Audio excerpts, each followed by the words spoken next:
አካቺ የሚባለው የኢትዮጵያ አየር ኃይል አለኝ ከሚለው የድሮን አይነቶች አንደኛው ነው። ግዙፍ የሚባል እና ሃይ አልቲቱድ ላይ መጥቶ በጣም ከፍተኛ ሚሳኤል አያገኘውም ተብሎ የሚታወቀው ላይ ሆኖ መምታት ይችላል የሚባለው ይሄ ነው የተመታበት። አመድ ነው፣ ወደ አመድ ነው የተቀየረው። ዛሬ ሶሻል ሚዲያ የሱዳን ሚዲያዎችም የዘገቡት ይሄ ነው የሆነው። ጠቅላላ ትልቅ ድል በድል ሆነናል እያሉ ነው እየዘገቡት ያሉ የሱዳን ሚዲያዎች። እንደምታዩት ብልጽግና ጸጥ አለ። የሚያሳዝነው ዋጋው የአንድ ድሮኑ 30 ሚሊዮን የአሜሪካን ዶላር ካለ መለዋወጫ ምናምን ዝም ብሎ የሚሸጠው 30 ሚሊዮን ነው የገዛው። 3 አካቺ ነው የገዛው ነው የተባለው። የቱርክ ሰራሽ ናቸው። ቴክኖሎጂው ሙሉ ተገጥሟል። እዛ ላይ ነግራቸዋለን፣ በዝርዝር ስንሄድበት ነግራቸዋለን። ዛሬ ብልጽግና ዛሬ 3ኛ ድሮኑን ነው ዛሬ ያጣው። 3 አካቺ ነበረው፣ 3ቱንም አጥቷል። 3ቱም አጥቷል። በጣም አነጋጋሪ ሆኖ የሱዳን መገናኛ ብዙሃን እየዘገቡት ያለው ሶሻል ሚዲያ ትዊተር ላይ ፌስቡክ ላይ ስትሄዱ ስለዚህ ነው እየተወራ ያለው። አወዳደቃው ጭምር ተመልካቾች አወዳደቃ እንግዲህ ከትልቁ የኢትዮጵያ ድሮን እንዴት ነው የጣለችው የሚለው ትልቁ አጀንዳ ነው። ይሄ ትልቅ ነው። አንደኛ አልቲቱድ ከፍተኛ አልቲቱድ ላይ ነው። ሚሳኤል ተራ ሚሳኤልም ያገኘው አይደለም እየተባለ ነው እና አየር ባየር ነው የተመታው እየተባለ ነው። በዝርዝር ይሄ ቴክኖሎጂ በተለይ ደግሞ የድሮን ቴክኖሎጂ እውቀት ያላቸው ነው ሊተነትኑት የሚችሉት። ዩዥዋሊ ድሮን ከመሬት ነው የሚመታው፣ ይሄ ግን አየር ባየር ነው የተመታው እየተባለ ነው። እንግዲህ የሱዳን መከላከያ ሰራዊት የሱዳን አየር ኃይል ምን ያህል ቴክኖሎጂ እንደታጠቀ የሚያሳይ ነው። የተነሳችውም ከባህር ዳር ነው የተነሳችው። ስትወርቅ ጭምር ድሮኗ ስትወርቅ ጭምር በሳተላይት ቀርጾታል። የሱዳን አየር ኃይል ቀርጾታል። ተመልካቾች ስትወርቅ ነው ተምዘግዝጋ ተመታ ስትወርቅ የሚያሳየው። እንዲህ አድርጎ ነው እንዴት አድርጎ ፎከስ አድርጎ እንደቀረጹት ተመልከቱ።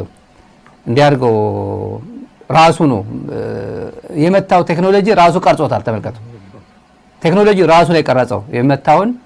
ተመልከቱ። ሲወርቅ ተመልከቱ። መሬት ላይ ይታያል። ያው እንደዚህ አድርጎ የኢትዮጵያ ሀብት ነው። 30 ሚሊዮን ዶላር ነው እየወደቀ ያለው ተመልካቾች። 30 ሚሊዮን የአሜሪካን ዶላር የኢትዮጵያ አየር ኃይል የገዛው በእንደዚህ ሆኖ ተጫወተበት ሱዳን። ይሄ አካቺ ከምንጮቻችን ያገኘነው መረጃ እንደሚያመለክተው ይሄ አካቺ የሚባለው ዘመናዊ ድሮን ነው።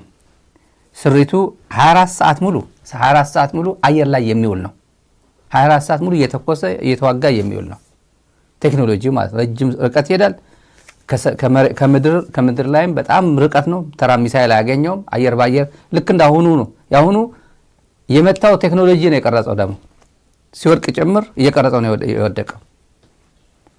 ቴክኖሎጂው ማለት ነው። በተራ ሚሳኤል የሚመታ አይደለም እና ኤክስፔንሲቭ ነው።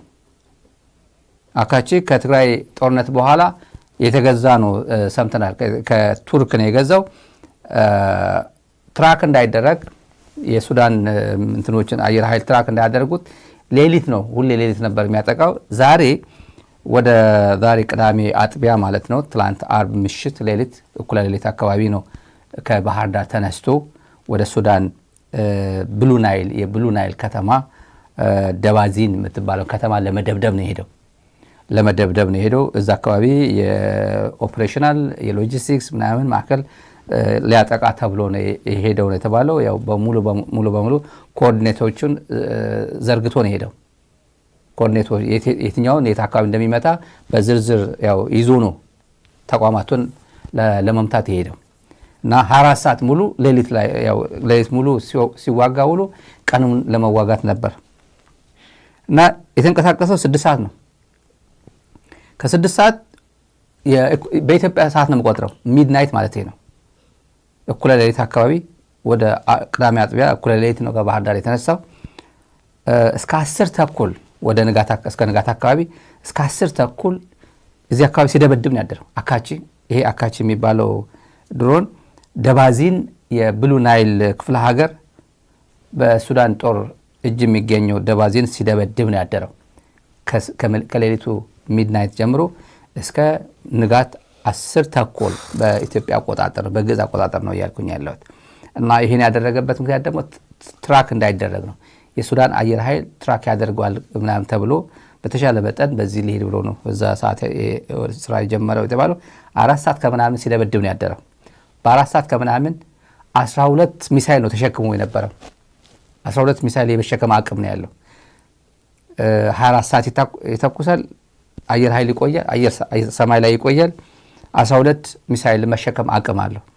ከነዚህ ጭኖት የነበረው 12 ሚሳኤል 8ቱን ሚሳኤሎች ወርውሮታል፣ ወረድ ተጠቅሞበታል። በ4 ሰዓት ተኩል ውስጥ 4 ሰዓት ተኩል አየር ላይ ውሏል። በዚህ ሰዓት ደባዚን የተለያዩ ኢንፍራስትራክቸር ላይ ይዞት የነበረው ታርጌት ለመምታት 4 ሰዓት ተኩል አየር ላይ ውሏል። በዚህ ሰዓት 8 ሚሳኤሎችን ወርሮ እጁ ላይ ገና ያልተወረወረ 4 ሚሳኤል ባለበት ሰዓት በከፍታ ላይ ያለ አየር በአየር ተመታ። 4 ሚሳኤል እያለው ማለት ነው ገና ሳይጨርስ በከፍታ ሆኖ የተመታው 10 ተኩል ነው። በኢትዮጵያ ሰዓት አቆጣጠር ሌሊት 10 ተኩል ነው የተመታው። ዋጋው 30 ሚሊዮን ነው። የኢትዮጵያ መንግስት ከቱርክ የገዛቸው በ90 ሚሊዮን ነበር። 3 አካጅ በ90 ሚሊዮን ዶላር ገዝቷቸው ነበር። አንዳንድ መላወጫ አንዳንድ ኦፕሬሽናል ነገሮችን 100 ምናምን ሚሊዮን ነው። ወደ 110 ሚሊዮን የሚጠጋ ገንዘብ ገዝቶታል። እና የተመታቸው በከፍታ ሆኖ የመምታት አቅም የነበረው ከሚሳኤል ራቅ ብሎ ከመሬት ራቅ ብሎ የመምታት አቅም አለ ተብሎ ብልጽግና አየር ኃይል እና ይልማ መርዳሳ የሚመኩበት አይነት ድሮን ነው። ይሄ ልክ እንደተመታ የተምዘገዘገ እንደምንም ብለው ወደ ኢትዮጵያ ምድር ሊያመጡት አስበው ነበር። ቴክኖሎጂ ተጠቅሞ ተመቷል። ግን እንደምንም ብለው ቴክኖሎጂውን ትሬስ አድርገው ወደ ኢትዮጵያ ምድር ገብቶ እንዲወድቅ ሞክረው ነበር የተባለው። የኢትዮጵያ አየር ኃይል ተፈታትኗል። የቴክኖሎጂ ሰዎች የነገሩ ነው። ይሄ ብትመታም እንደምንም ብለው ወደ ኢትዮጵያ ምድር ላይ ወድቆ እንዲወድቅ ሞክረው ነበር የኢትዮጵያ አየር ኃይል። አልሆነም።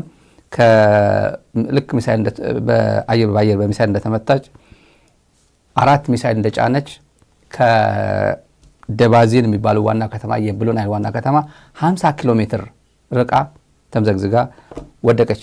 አሁን ያሳየኋችሁ ሲወርቅ የሚያሳየው ማለት ነው። ይሄ እንዲህ ብሎ ነው የወደቀው። 50 ኪሎ ሜትር ከተመታችበት ቦታ 50 ኪሎ ሜትር ርቀት ላይ ሄዳ 4 ቴክኖሎጂ ጭና ነው 4 ሚሳኤሎችን እንደጫነች ነው የወደቀችው።